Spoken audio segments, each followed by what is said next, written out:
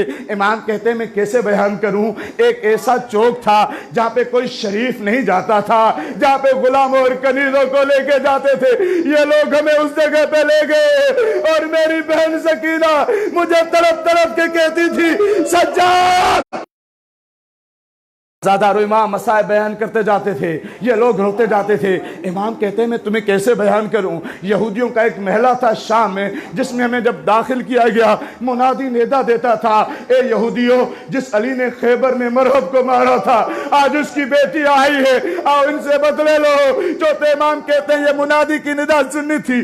یہودیوں کے لوگ باہر آئے, کسی کے ہاتھ میں پتھر تھا, کسی کے ہاتھ میں لکڑی تھی. ایک جملہ کہتے تھے کیا آئین آئین بنات علی, علی کی بیٹیاں کہاں ہیں, علی کی بیٹیاں کہاں ہیں؟ آیت اللہ یار شاہ صاحب کہتے ہیں جب یہ لوگ کہتے ہیں علی کی بیٹیاں کہاں ہیں, ام المنین کی وفا پہ سلام, ام المنین کی بیٹی رقیہ آگے بڑھ کے کہتے تمہیں علی کی بیٹی سے بدلہ لینا ہے نا؟ کہتے تھے ہاں. کہا مجھے مارو میں علی کی بیٹی ہوں, جتنا مارنا ہے مجھے مارو میں علی کی بیٹی ہوں.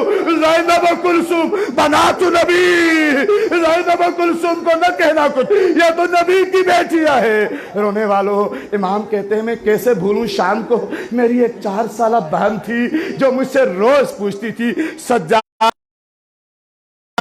سجاد ہم کب رہا ہوں گے؟ ہم سب رہا ہو کر آ گئے, لیکن آئے میری بہن سکینہ. الا لعنت اللہ علی قوم الظالمین سیعلم الذین ظلموا ای منقلب ینقلبون. خدا بندہ